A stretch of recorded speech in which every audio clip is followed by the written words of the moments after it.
There seems to be some kind of disturbance. I'm gonna go check it out. We request that everybody stays calm at the current moment. Who are you people? I want a coffee! You are now tuned in. 5, 4, 3, 2, 1. Where love and life come together. From the Spacebird Media Studios, it's Roxanne and Ace Unlimited.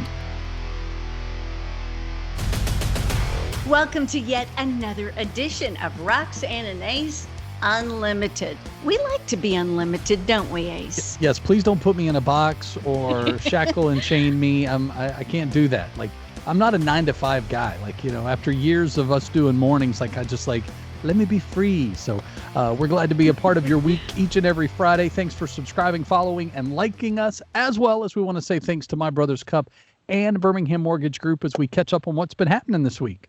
Breaking news. A man in Morgan County, Alabama, walks up to the sheriff's office where there is a jail, takes a giant rock, smashes the window, walks in and says, "I broke the window now. Will you arrest me?" Who is he, Ernest T. Bass? I guess he's... That's crazy.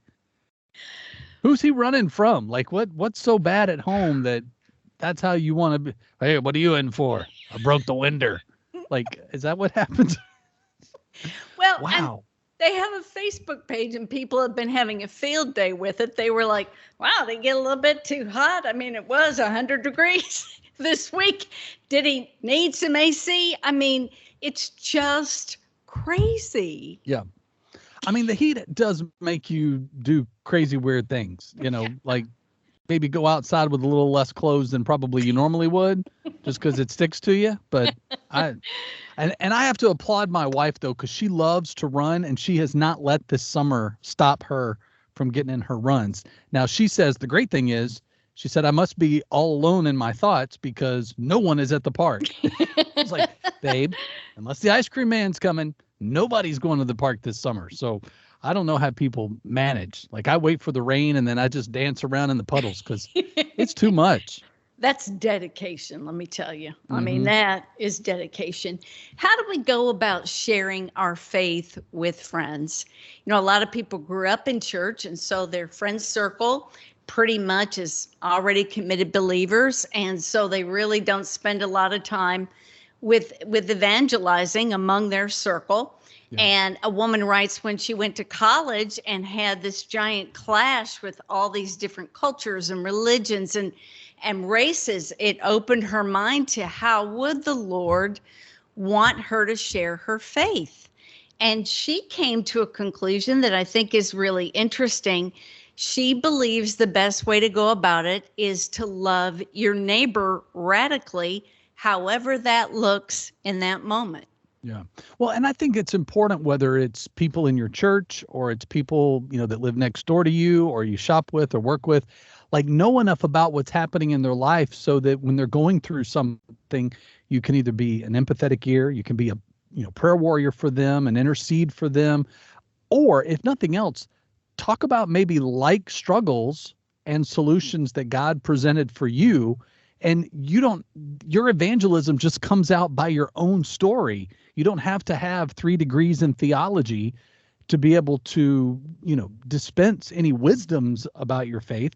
You have to just talk about your experiences. And that's the cool part too. If you look at the stories in the Bible, it's full of nothing but stories of people, eyewitnesses of what Jesus did and God did, miracle moments and wrath moments, but that's what the Bible's full of. So why do we need to put this big evangelistic, I'm just not qualified?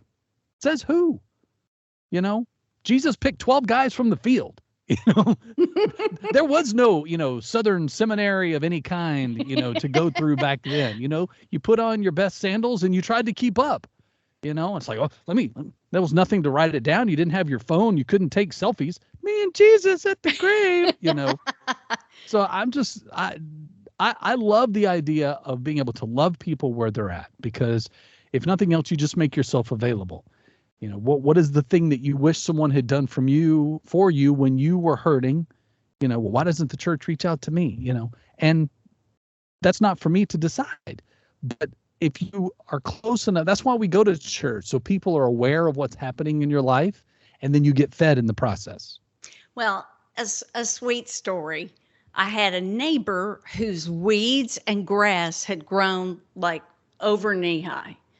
And it was a neighborhood eyesore, and people were complaining.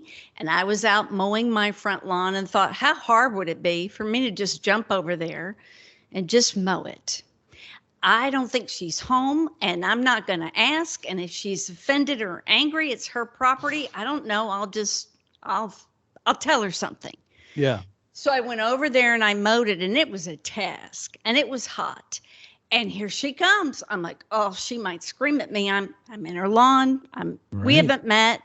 And whoa, this could go sideways. I hope she's okay. She pulled up in the driveway. She rolled the window down and said, can I ask what you're doing?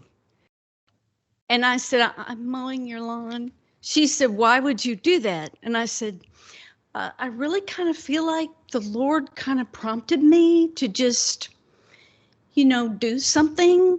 And it's not out of a judgment call. It's just because I can and I have a lawnmower. Yeah. And her mouth opened and she started crying loudly and said, I'm a single mom and our lawnmower broke and I had to buy all these medicines, and she showed me all these medicines because of my health, and I know the neighbors hate me. And that one little thing turned into this grand friendship that benefited me far more than it ever benefited her. Right. And it's just like the Lord is so sweet like that. It's like this week out in the street ministering, and there's this man, we always ask if he wants prayer, and he always says no, but thank you for what you're doing. And he has a big garden, and he walked all the way down to the end of the street this week and said, I have flowers for all of you ladies, and I want you to come get them. And he comes out of his yard with these flowers. Mm-hmm. God is so extravagant, and his love is, if we just take a second, it's like everywhere you go, Ace, you're looking for that opportunity to just really love somebody radically. It's a part of you that I just love. Yeah. And in a moment, just one kind thing can make the biggest difference. Yeah. Like we're walking back to our cars with these flowers thinking it's 100 degrees. We think we irritate this man when we don't. Sure. And look what God is doing. He's just smiling. Yeah. So I think if we can just simplify, what is the random act of kindness that you can do for someone, whether it's in the moment, whether you're like looking for it or not, then be intentional in those moments, whether it's Holy Spirit prompting or just your heart in general. You're like, I think my neighbor needs me. And then it's a chance to meet your neighbor. I mean, we had a new neighbor that moved in, the guy that used to live next door to us. I didn't really know him. Like I was aware that he was there and we'd wave, but we didn't like know each other. He moves out, new guy moves in, like 2 days in, he's like, hey man. And he's like introducing himself, telling me about his family. And he's like so proud to finally be a homeowner. Like they were renters for a long, long time. And he's like, I never thought I'd own my own home, and God opened up doors. And so we got to talk a little bit about faith. And it was just a really cool, like neighborly moment. And he's like, hey, every once in a while, my friends come over and we're musicians and we make a little noise. I'm like, I'm a musician, I make noise. And it was like instant kismet, right? And my wife, who is not used to having a neighbor wave, she's like, our neighbors wave, like, hey, like, what a concept. It's awesome to know your neighbors. Awesome. You know how excited I am about the following story. The world's first fully electric flying car approved by the FAA. You know how I am. If I would rather not drive, I would rather do my nails, read, have somebody, and to fly in a car. Yeah. Oh, yes, yes, Yes. Well, and I know you're big on, like, you would be good with going to space if you could afford it or somebody paid your ticket or whatever. I, however, don't have a desire. Even as a Star Wars fan, I'm like, no, galaxy's far, far away. I'm good. But a flying car, like the Back to the Future kid in me is like, yeah, where's my DeLorean? Like, I don't need to travel in time. I just would like to be able to hover over the major freeway to get from A to B a little bit faster. $300,000. People are already putting in orders. It seats only 2 people, so I don't know how they're going to work out the whole family issue. A fully electric vehicle with a hydrogen option at a higher price. It can be driven up to 200 miles on public roads, fits into a regular garage, but it can also launch vertically into the air with a flying range of 110 miles. And it's cool looking, Ace. Yeah. It is really a great looking car. So before you take to the air, I'm curious, have you had a desire or had the opportunity to ride in a self-driving car yet?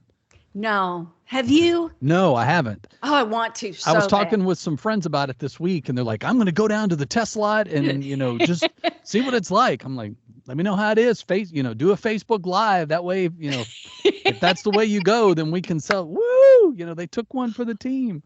But so far, I haven't heard about their experience. But I think the control freak in me, like, I don't mind, like, if my wife wants to drive or my daughters want to drive, like, I'm fine to be the passenger, right? I'll whether I'm napping or in charge of drive-through or whatever my role is, I'm good, right?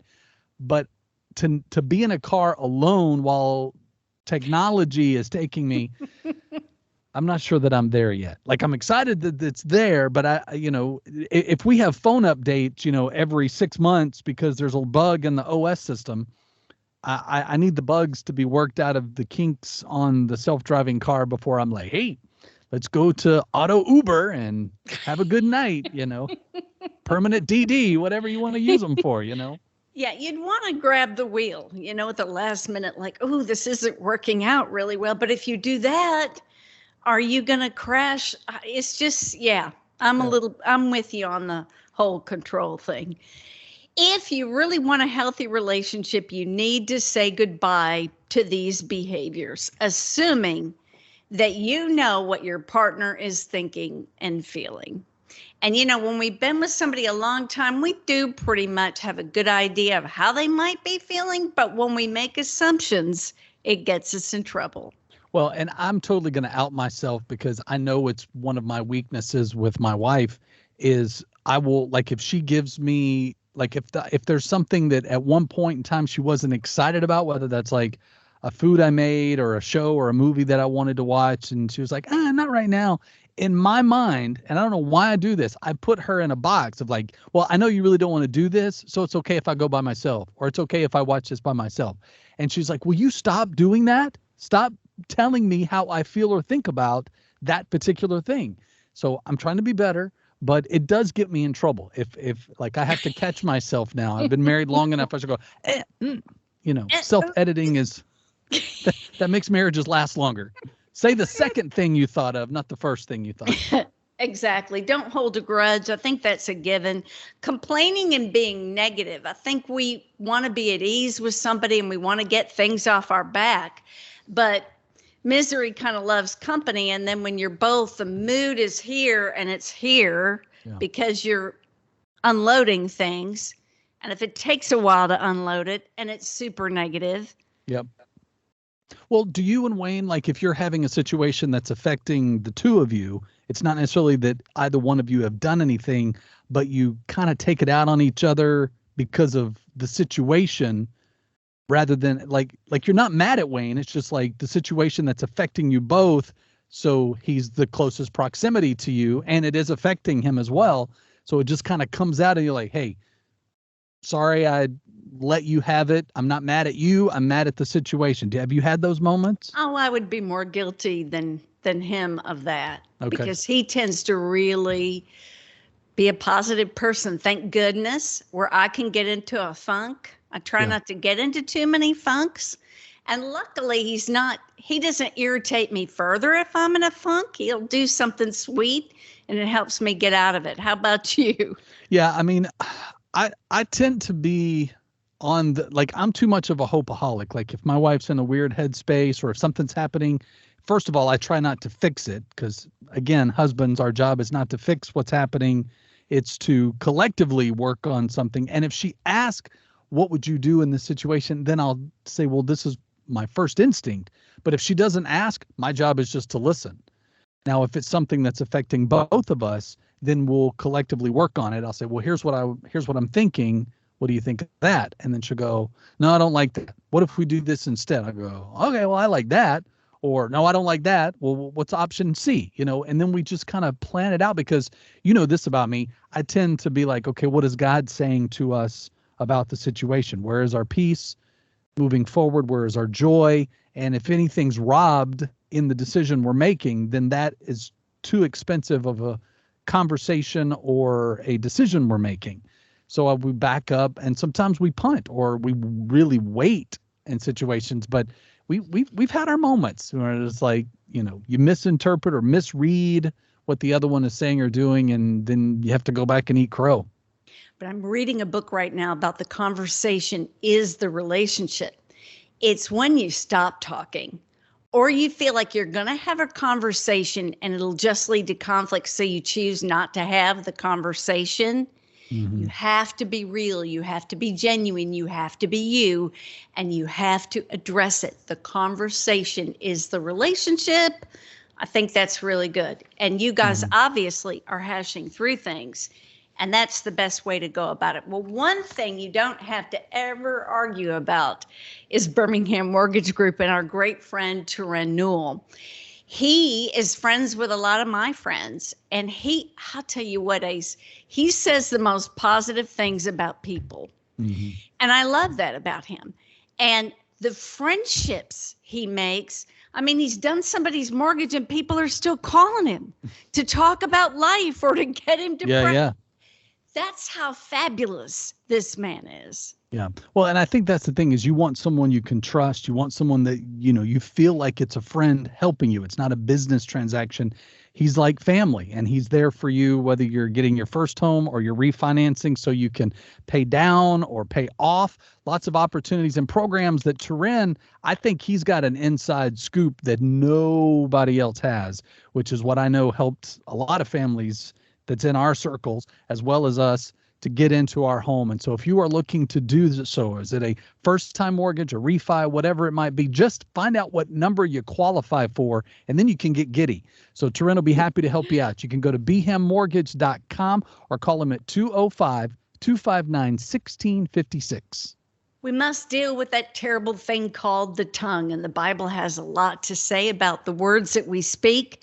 Proverbs 15:1 says, a gentle answer turns away wrath, but a harsh word stirs up anger.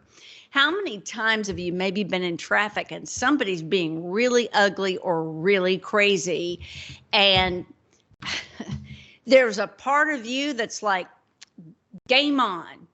There's this show called Beef where there was a road rage incident and then they keep torturing each other, and I think a lot of us are a hair away from just getting agitated, and whatever it is just flies out of our mouth, and we think, oh, I'm a Christian. Maybe I have a fish on my car. But if you're the ugliest one out there while you're driving by with your pleasant peace fish, it's not helping anybody. Yeah. I've had friends that have the fish, but they keep it in the glove box because they're afraid to misrepresent. And so they're like, I don't want to put that back there. But I think too, Proverbs talks about, a gentle answer, that turns away wrath. And I love that verse because when I have those moments when I feel myself getting hot, to snap at someone, that I don't want my character in Christ to be compromised because someone else is either choosing to not have character, or maybe they're saying something and they're not aware of how it's coming across. And so I want to give them the benefit of the doubt. Plus, I'm getting to the point in the age where it's too exhausting to get worked up anymore. Like I remember the days of just, I don't have, and that's the thing about even social media. I think I saw a meme today that said social media is the place where we take on other people's problems as our own. And so we get hot because someone did something or said something that really doesn't affect us at all. But because we're friends, quote unquote, we see it in our feed and we're like, I don't like what so-and-so. Well, they're not talking to you. They're using social media to vent themselves. Don't judge. Just go, Lord, give them peace. Because that's where we're ultimately going to be able to find that gentler side. Or take a break from it. Because I'll tell you, the political landscape right now, I can be irritated in about half a second and then go a little wild on it. Because I don't know who I'll ever be able to vote for again, the way things are going. Yeah. So we could go down a bunny trail of unhappiness about the leadership of this country and the way things are lining up that don't look much better. Then you're agitated. And who has that helped? You're right. Absolutely nobody. It's true. That's when you need to sit back and enjoy a nice cup of the Roxanne blend of coffee, because even just the smell alone, you're like, serenity now. Serenity now. And it's available, of course, at our website, roxanneandace.com. It's also doing a lot of great stuff for ministry. It is. It sends teams around the world, missionary teams, and they say, oh, you're selling coffee. Wonderful. Come in. And then before you know it, people are getting saved right and left. It's the neatest concept. It's a wonderful coffee. It's packaged beautifully. It smells terrific. I picked out the flavors, and I think it's wonderful. And it all is about the gospel of Jesus. MyBrothersCup.com. Click on the Roxanne blend, and you'll just have a permanent smile that goes with your freckles. Because I know, Ace, you're a big proponent of tattoos. The latest, greatest thing, the biggest TikTok trend is the freckle that is done by tattoo. Yeah. And if you get really close to the precious little freckle, which I think are really cute, they're doing them in little heart shapes. What? Like, I mean, a good set of freckles is great, right? Like, I get that, but, and even like, like women have had like their eyebrows done. Like, I know there's a lot that tattoo artists can do that's not just a tattoo. It's helping you feel good about the way you look and present yourself.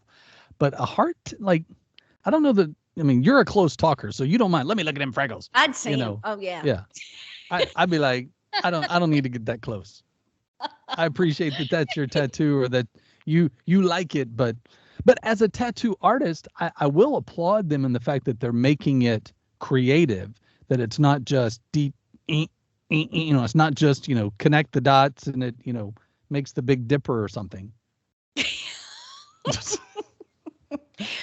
Because again, that's the thing. If you've never had a tattoo, and one day I'm going to get Roxanne in the chair, but the great thing is if you just give them an idea, like I want something that represents faith and my family, or I want something that's stars and clovers or whatever, they'll come up with something beautiful. And then you tell them where you want it and how big, and it'll be the coolest, most unique individual, conversation starter you'll ever have.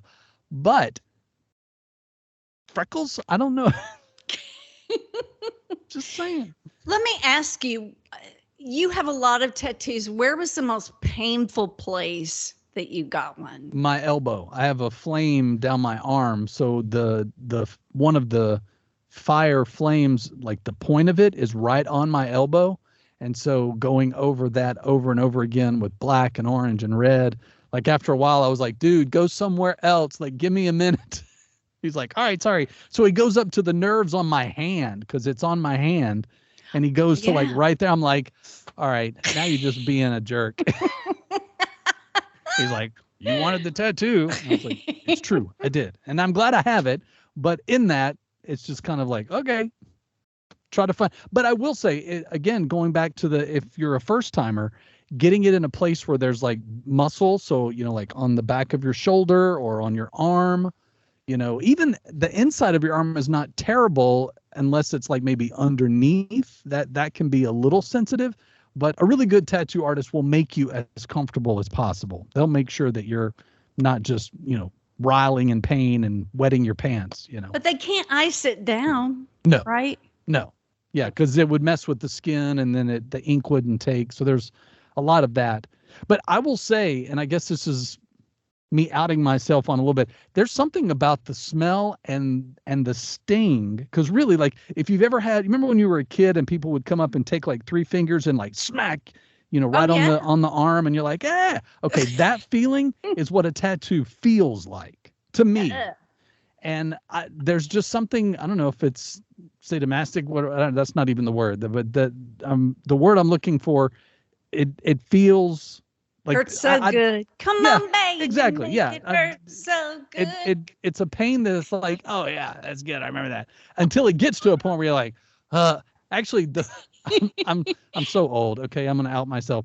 It's not the tattoo that's painful. It's having to hold your leg or your arm in a certain position for a while, and then you're like, oh my gosh, my leg fell asleep. I can't feel my leg. I'm cramping. My pinky's numb. It's like, it's crazy. So that's the thing you have to think about before you go. Roxanne and Ace Unlimited is just so privileged to have wonderful guests joining us each and every week. Today is no exception. The following guest has served as a pastor for 26 years. He leads the Doctor of Ministry program and Gospel Renewer and the pastoral leadership at Metro Atlanta Seminary. So we're not that far away, being in Central Alabama. We should come visit. The aim of his ministry is to help people come alive in the transforming power of God's grace. How marvelous is that? We are super excited to welcome to the show Dr. McKay Caston. Welcome. Thank you so much. It's great. Really great to be here with you. And I love, with the new book, spearheading straight into Galatians, I love it because I think so much of the New Testament, everybody's like, well, the New Testament gives us, our meat for what's applicable to today. Well, the whole Bible is, but it's a great entry point, I think, for anybody, no matter where you are in your faith, to think about how to make the Bible come alive. So in this, while it's a great Bible resource or small group study, what is kind of that first lesson that you think people can get from Galatians? Galatians is so incredibly relevant for today, for every age, because we are just like the original recipients of Paul's letter. Paul had planted the churches in what's today modern Turkey, kind of a south central Turkey. Then it was called Asia Minor, and this region of Galatia. When he started these churches, these folks were just like us. They were longing for there to be a God of grace where they could have reconciliation with God, not based on what they could do for God, but what God had done for them. And when they heard this message of Jesus, they were free, they were alive, they had joy. And then Paul left, and some other folks began teaching. And, what happens to us happened to them. And that's that the propensity of my heart is self-righteousness. It's to find some way to earn merit that I can boast, not in someone else, but boast in myself. So the first lesson is to recognize that deep, deep within the human person, there is an addiction to self-righteousness. And so Galatians, in some ways, is Paul's intervention into these folks he loved so much, to say, wake up and remember that you're saved by grace alone, in Jesus alone, through faith alone. It is a gift. So reclaim your freedom and your joy.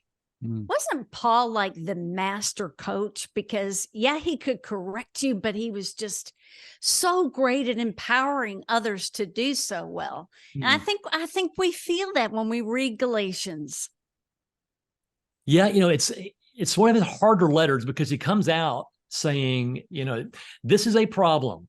But we note that he says that right after he says that he desires for them to know the grace and peace of God, the Father, and Jesus. And they knew him, they knew his heart, and that they had been deceived, and he was helping them see the cross afresh. And his heart was for them to have their joy restored. It wasn't that they would necessarily first fix their behavior, but that they would understand the grace of God in Jesus more deeply and personally, so that the Holy Spirit would fill them. And by having the Spirit in them, they would then begin to produce the fruit of the Spirit. So the change comes from the filling of God's love and his grace as the believer actually believes the good news. McKay, as you were writing this book, what was something about Paul that you either didn't know before or that kind of became like the central focus for you in your own faith as you were maybe seeing a little piece of yourself in him? Yeah, man. I think that toward the end of the letter, I've always, when we're raising our kids, you don't boast, you don't brag, you don't, but then I realized at the end of this letter that Paul was all about boasting and bragging. The difference is it wasn't boasting in himself, but it was boasting in someone else and what someone else did, and that being Jesus. And so he says, I will boast in nothing except the cross of Christ. And that, to me, really stood out as something that I've now made kind of a twist in my thinking on. Rather than saying, don't boast, I say, boast more, but boast in Jesus. Because it's so incredible what he did for us. I've learned that if I'm going to do any speaking whatsoever, if that speaking lacks an emphasis on the cross, I'm in trouble. That's the central message. You brought up grace a few times, and I love to talk about grace. Grace being the unmerited favor of God. Isn't it amazing that we have grace? That's the thing about the entire message of the Bible, and that it's counterintuitive to what we really expect, because the world does not operate on grace. The world operates on merit. And to hear a message of a God who is willing to extend grace and mercy to those who don't deserve it, in fact, deserve something quite different. When we think about what sin is, not just breaking rules, but it really in some ways is like treason to a king. That God as king has created the world, the material universe, the moral universe, and he has given us these things for our flourishing. If I try to go against the material laws of gravity, I'd probably be in trouble. And the same thing is true with moral laws. But the reality is I have, and I am in trouble. And so God as the king comes and actually serves this sentence that the traitors to the very king who is sacrificing himself deserve. It's an amazing thing. So yeah, grace, it just turns everything about what we understand religion to be and who God is for us on its head. It's an amazing thing. It really is. Well, and you touch on something that we talked about earlier in the show about, kind of relinquishing the wrath that we have and that we're kind of harboring, just waiting to go off, whether it's over politics or religion or whatever. What are some of the characteristics of Paul? Because, everybody wants to see themselves in the Bible as they're reading it. They're like, I like so-and-so because, that mirrors how I want God to call on me like David or whatever. What is it about Paul's characteristics that we could mirror that would help us to find that peace and that grace? That's a great question and great pursuit there. I think that a couple things with Paul, with regard to seeing him in this letter and say, what are some ways I want to, walk in his steps, as he says, follow me as I imitate Christ, is that he was able to speak the truth in love without fear of the opinions of those whom he loved. This intervention, the hard words that he is speaking, it's not to condemn them, it's to rescue them. It's to restore their freedom and their joy. And so if he had been a people pleaser and just said what people wanted to hear, then they would have remained in their state of blindness, because what happens in Galatians 3 says you've been deceived, and it's as if the cross has been covered. It's like the enemy has put a smoke screen around the cross, and now you are living a life based on your own merits. And that's what's causing the joy to be lost. So it's causing infighting in relationships and not being able to be honest, vulnerable, and real with other people because we can't see the cross. And so I think that's one thing about his engagement with the Galatians that I find really helpful and something that I want in my own life. And we need to be reminded that it's the righteousness of Christ that allows us to appear before a holy God. Yeah, that's the whole message right there. You nailed it. And I think we get away from that. We think, well, if I'm good enough, I still talk to a lot of people who, will say, are you going to be in heaven? And they'll say, well, I'm a pretty good guy. Yeah. And see, Paul, that's the thing about the reason why, like you're saying, why he was able to speak truth in love and possibly be criticized, because his own righteousness, where it had been as a Pharisee in his own reputation, now it is no longer in himself, which he called rubbish in Philippians 3. He says, I now have a gift righteousness that I may clothe myself in and boast in, not of my own weaving. Didn't deserve it, didn't earn it, but I have received it from Jesus. It's kind of like my father-in-law, when I got married, he got me a set of golf clubs. And I thought it was because he wanted to spend quality time with his new son-in-law, but he knew that I was a pastor, and it was a totally ulterior motive that drove him to get me those clubs. I found out later, simply wanted to see a preacher cuss. That's what golf will do. And yet I realized, because I'm not a great golfer, that I would never. He was a great golfer. I was never going. Mm-hmm. But in Georgia, not too far down the road, we have the Masters. And the Masters golf tournament is an elite club of a few people who have won that tournament. And when you win it, you get a green jacket. Mm-hmm. And that's really, if people are wearing a green jacket, that's a big deal. Yeah. And there's only one way I would ever get a green jacket, to be able to walk into that club and say, I am a champion. It's if somebody else wins it and gives it to me. Yeah. And that's what happens in the gospel. Yeah. That we who could do nothing receive something such an amazing prize that we may now boast, not in our own efforts or merits or righteousness, but in that which we have received and now wear to the praise of God's glorious grace.